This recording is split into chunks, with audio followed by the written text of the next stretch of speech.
Not sure if this is recording. Oh, yep, there it goes. Okay. My phone is slow. The memory's filling up. I don't know if I have much time to tape, but I'm doing it anyway because it's my weekly vlogging.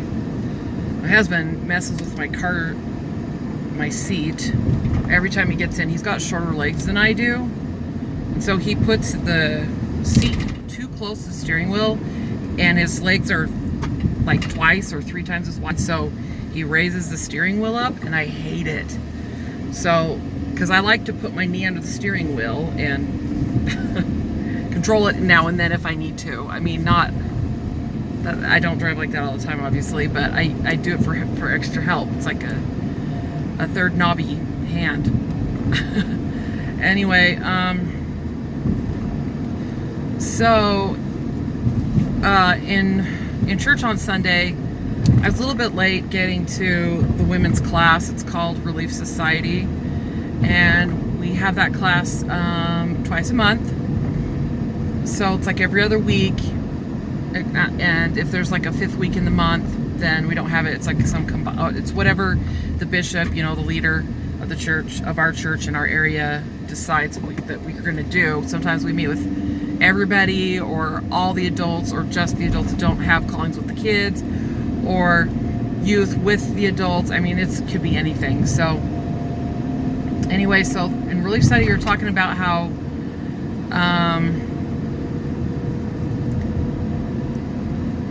I guess basically how to keep like the spirit of love and harmony and unity and faith and hope in our homes. By the way, I'm driving on empty, and I'm hoping my car doesn't freaking run out of gas. My husband drove it to empty for me, and it says it has 0 miles left, so I'm kind of freaking out here, and I've got 10 miles to go. I don't know how I'm gonna do this, and my thing starts in 10 minutes, so I'm kind of screwed. Sucks. Please let me make it, please. Anyway, so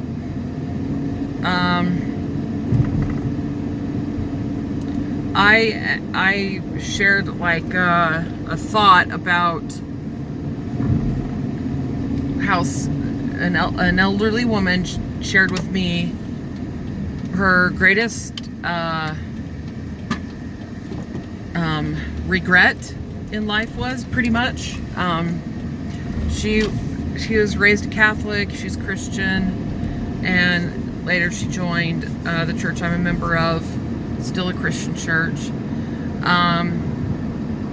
and she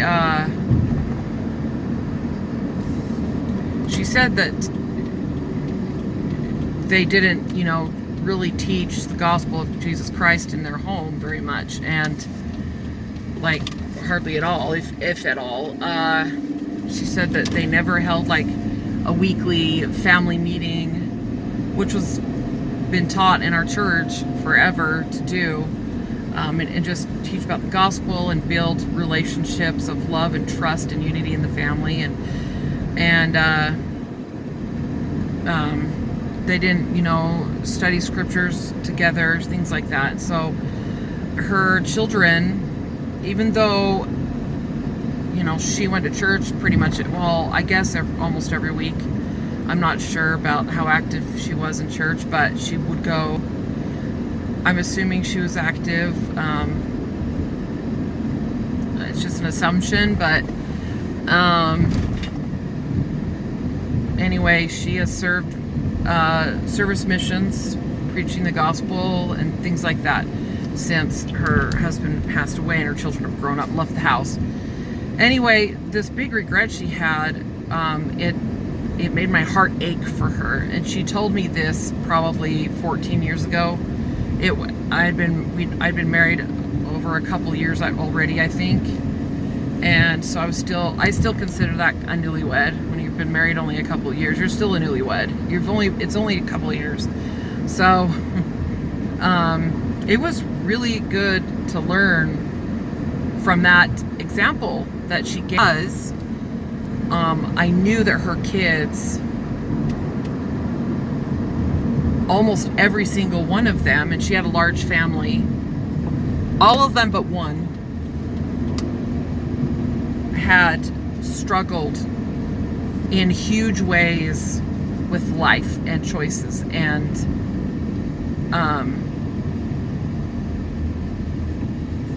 yeah, and it was just really sad. I just feel so bad for them, because I believe that they were given tools to, you know, succeed, have a successful family, and all of us are, really. And it's our choice whether we want to use those tools or not. And not everybody's given the same tools or the same amount of tools or anything like that. We're all given some kind of tools, but we're also given, you know, problems, weaknesses, issues, baggage, which we bring into our families as well. And this happens. There is no perfect family out there. Come on, you know, there's always issues in families. And whether people want to, you know, admit it or not, there are families that are better than other families, period. There just are. I mean, just like there's all kinds of different kind of people, there's all kinds of different kinds of families. Some families are more successful than others. And it's because they have more tools, they have more opportunities, or they just have more common sense and more wisdom, and they make better choices. They teach their children by example and word and love and deed and everything. So they're able to propel their family in a positive, successful direction. And so, you know, this lady was telling me, she was a great grandma. She's telling me, you know, this, and she just wasn't very happy because of it, because we honestly find the most joy in this life out of our posterity, period. There's nobody at the end of their days or on their deathbed that says, oh gosh, I am so full of joy because I worked at my career and made millions of dollars, but I have no family, or my family hates me. I mean, there's nobody everybody says, I am so grateful I had children, or my greatest joy is my children's happiness or their success, or both, or whatever. That is what people look back on. They look back on those relationships, and if they're, you know, how valuable they are. So anyway, we have to decide what we're willing to sacrifice for our families, what we're willing to do, what we're willing to go through, give up, or gain to help our families succeed. Some people choose their careers over their families, and a lot of people do actually, and their families suffer. The children suffer, especially the younger ones, because at that, you know, when the younger ones start coming along, when you have a bigger family, parents are just getting more wiped out. They tend to be busier. The older kids are keeping them busier, and they just don't get as much attention as the older kids do. And sometimes it's the opposite. When the older kids are gone, the younger kids are home, the parents just only focus in on the younger ones so much that the younger ones feel suffocated. I mean, it could go any way, really. But I grew up in a home where the gospel of Jesus Christ was talked about every single day. We prayed every day. We read scriptures every day. We talked about our Savior Jesus Christ every single day. We just did. It was a part of our daily routine, and we expected it, and we loved it, and we embraced it, and it guided us. And all of us are really decent human beings. We're not perfect, but our lives are fulfilled. We all feel joy, and we're all grateful for what our parents and grandparents and great-grandparents left for us, what they did for us, the sacrifices they made, the time they put into developing us spiritually from the time we were little on up. So our church has decided to start focusing on ministering. And I believe ministering isn't just ministering to other people and showing them love and support and stuff like that. It's also to minister to our families. I believe first and foremost that is where the ministering should start, is in our homes.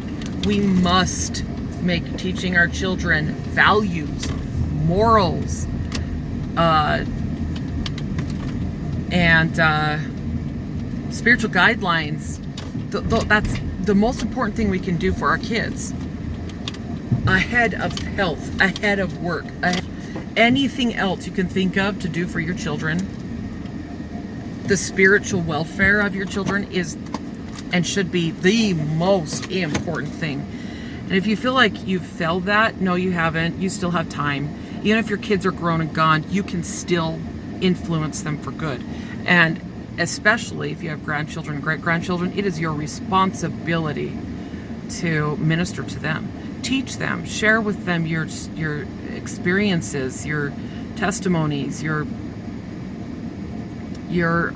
greatest, deepest, most inner joyous feelings of love and devotion to whatever path it is that you're following that is a positive one.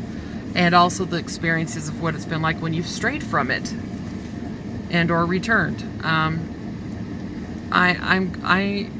grateful for what the church is influencing and trying to teach, that we're supposed to minister to each other, which is like basically serving them, doing for them what, if God were here, what he would be doing for us or for them anyways. And so since he's not here walking among us right now, it's our responsibility to do this work in his stead, to our families, to our friends, to our neighbors, to our relatives, to strangers, anybody. So anyway, that's just my 2 bits on that. I want to talk more about ministering later, but we'll see if I get around to it. I'm late, so I got to get going. Have a nice one. Love you, peeps. Adios.